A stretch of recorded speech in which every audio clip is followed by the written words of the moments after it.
Venganza será terrible, estamos hoy sin público presente en los estudios de la radio, pero recuerden que jueves y viernes estaremos en nuestro Caras y Caretas a las 8 de la noche en la calle Venezuela 330. Hablaremos hoy de la conjura de Cayo Calpurnio Pisón, así que estamos en Roma, en el año 65 después de Cristo. Eran los tiempos de Nerón como emperador. A comienzos de aquel año 65, varios opositores a Nerón, antineronistas, quisieron asesinarlo. Los instigadores eran nobles, senadores y soldados, dirigidos por Cayo Pisón, que quería ser designado sucesor. Nerón vivía aterrado, era muy supersticioso y había muchos signos que, según algunos intérpretes, presagiaban malos acontecimientos para el emperador. Durante varias noches, por ejemplo, se vio un cometa y, según la creencia popular, aquello significaba la caída de los gobernantes. Ah, claro, tomaban eso como una señal divina. Fíjese, ¿no? Nerón pidió consejo a Balbilo, que era astrólogo de la corte, acerca de la conducta a seguir. Y recibió por respuesta que debía ser vertida la sangre de un hombre descollante como víctima expiatoria. Y mandaron a reventar un par de macanudos por las dudas. Además, nacieron en Roma una cantidad de animales bicéfalos. El arúspice dictaminó que otro hombre aspiraba a ser la cabeza del imperio. Mientras Nerón se recluía y reforzaba su guardia, Cayo Pisón diseñó el complot. Este tipo estaba emparentado con la alta nobleza de Roma y se había convertido en un enemigo acérrimo de la dinastía imperial por un motivo que no tenía que ver directamente con Nerón. Muchos años antes, el emperador Calígula había humillado a Pisón al tomar por unos días a su esposa para amarla. ¡Epa! ¡Qué mal! ¡Epa, qué mal! Bueno, después de aquel ultraje, Pisón y su mujer fueron desterrados. Durante el gobierno de Claudio, que fue el que sucedió a Calígula, en realidad Claudio era tío de Calígula, sin embargo lo sucedió. Era un hombre más grande, mientras que Calígula murió, fue asesinado siendo muy joven. Bueno, durante el gobierno de Claudio se les permitió regresar a este matrimonio, pero desde entonces Pisón aborreció de todos los emperadores. A él se le había hecho Calígula, pero él le juró venganza a cualquier emperador. El núcleo de los conjurados en su complot se componía mayormente de romanos influyentes. Cada uno tenía su propio motivo para participar del golpe. Y eran muchos. Citemos a los que tenían motivos no solo políticos. Participaba, por ejemplo, Anneo Lucano, un famoso poeta, a quien Nerón había prohibido escribir y recitar en público sus obras. Epa. La obra más conocida de Lucano es La Farsalia, un poema épico sobre la guerra civil entre Julio César y Pompeyo. Otro conspirador era Afranio Quinciano, un senador que estaba ofendido porque Nerón lo había tratado de pederasta, y en una presentación pública el emperador se había burlado de él en un epigrama. Otros conjurados eran Antonio Natal, Fabio Sevino, Subrio Flavo y Faenio Rufo.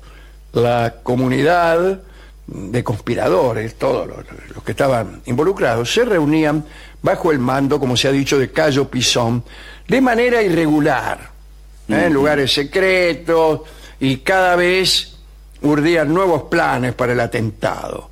No se ponían de acuerdo. Unos sugerían matarlo en el teatro, otros en el circo o en algún templo. Al fin llegaron a la conclusión de que el mejor día era el 19 de abril del 65, que era un día de juegos circenses en honor de Ceres. Cuando Nerón se presentara en público, uno de ellos, preferentemente el más forzudo, se arrojaría a los pies del emperador, simulando hacerle una petición ahí, y lo derribaría. En ese momento, Flavio Sevino extraería su daga y la clavaría en el Nerón. Un plan medio flojo, me parece. Sí, sí. Bien. Entre tanto, Pisón aguardaría en el templo de Ceres, donde iría a buscarlo el prefecto Faenio Rufo para llevarlo al cuartel de los pretorianos y hacerlo consagrar emperador. Bueno, como acompañante habían elegido a Antonia, la hija mayor del finado Claudio, que era muy querida por el pueblo. Antonia había rechazado una propuesta matrimonial del propio Nerón y con esa valentía se había ganado, imagínense, un gran respeto. Ahora bien, los confabulados empezaron a cometer algunas torpezas. Un día antes del fijado para el crimen, mirá la que se mandaron. Flavio Sevino, el ejecutor elegido, el que iba a tener la daga, ¿se acuerda? Sí. Regresó a su casa después de una última reunión y empezó a hacer cosas extrañas y sospechosas. Redactó su testamento, por ejemplo. Ordenó afilar una daga y hizo templar la punta de la daga en el fuego. Regaló la libertad a sus esclavos preferidos. Repartió dinero entre los restantes. Por último, se procuró vendajes y coagulantes y ordenó un banquete opulento. Bueno, cuando vos ves eso, algo raro va a pasar. Vos decís, pero... este mañana va a... Esos movimientos extrañaron a Milico. Mirá cómo se llamaba este. Qué apropiado. Milico, un liberto de la casa de Sevino. Desde hacía largo tiempo había notado algo extraño en la conducta de su amo. Milico confió su descubrimiento a su mujer y dudaba si debía delatar a su amo. Finalmente, convencido por la mujer dijo, andá y delatalo. Partió con la mujer a la madrugada rumbo al Palacio Imperial. En el primer intento de entrar fueron rechazados. Imagínense, ¿qué se cree que es esto? Hola, ¿qué tal? Vinimos... No puede entrar cualquiera al Palacio Imperial. Sí, así no es. ¿Ustedes por qué venían? No, venimos por el tema de Nerón. Ah, entonces lo vamos a dejar pasar. Como insistieron, dice, lo dejaron pasar. Y fueron llevados a presencia de Epafrodito, un liberto de Nerón. Epafrodito se aterró al escuchar las noticias. Hizo salir de la cámara emperador y le presentó a Milico, que como prueba de su denuncia mostró el puñal de su señor recientemente afilado. Bueno, si todo lo que afilan el puñal es porque van a matar a Nerón, estamos arreglados. Nerón creyó todo y tras una serie de indagaciones empezaron las purgas. Y las purgas de Nerón son multitudinarias. Te hacían sonar enseguida. Un grupo de soldados partió hacia la casa de Pisón para arrestarlo. Cuando los guardias llegaron, lo encontraron muerto. Porque ya se había enterado que lo habían batido y se había cortado las venas para ir ganando tiempo. Bueno. Nunca se supo de qué modo llegó Cayo Pisón a enterarse de que la conspiración había sido descubierta. Bueno, pero con todo lo que estaban haciendo, cualquiera hubiera sospechado. No, seguro fue a buscar el puñal, no estaba. Claro. Se lo llevó este otro hombre. Claro, que le agarró. ¿Quién me tocó el puñal? Claro. Para mí que me delataron, chao. 18 de los 40 conjurados fueron ajusticiados. En realidad fueron obligados a suicidarse, que era lo usual en aquel tiempo. Uno de ellos fue el poeta Lucano. Pero aquella conspiración tuvo un alcance insospechado incluso por el propio Nerón. Pisón quería ser emperador, pero no sabía que dentro de su conspiración había otra, cuya cabeza era el tribuno Subrio en realidad, Flavo. Según este hombre, era inútil destruir al emperador Nerón para elegir en su lugar a Pisón. Son muy malos los dos. Entonces este Subrio Flavo había acordado con los centuriones que después del asesinato de Nerón también debía eliminarse a Pisón.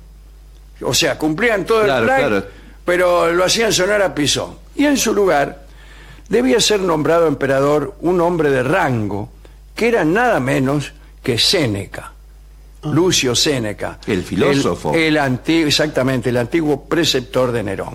Y parece que ciertamente Séneca estaba al tanto de este plan y no se había opuesto. Así fue como el emperador Nerón inició un proceso contra Séneca, tras el cual ordenó la muerte de su maestro. Sobre la muerte de Séneca, el historiador Tácito cuenta que el tribuno Silvano fue encomendado para darle la noticia al filósofo, pero como Silvano era uno de los conjurados, sintió una enorme vergüenza por Séneca y le ordenó a otro tribuno que le llevara la notificación del César. Cuando Séneca recibió la comunicación, pidió permiso para redactar su testamento. Y no le dieron permiso, porque en realidad la ley romana decía que en esos casos todos los bienes del conjurado pasaban al patrimonio imperial. Todo lo que tenía Séneca, así que me quería matar, chao.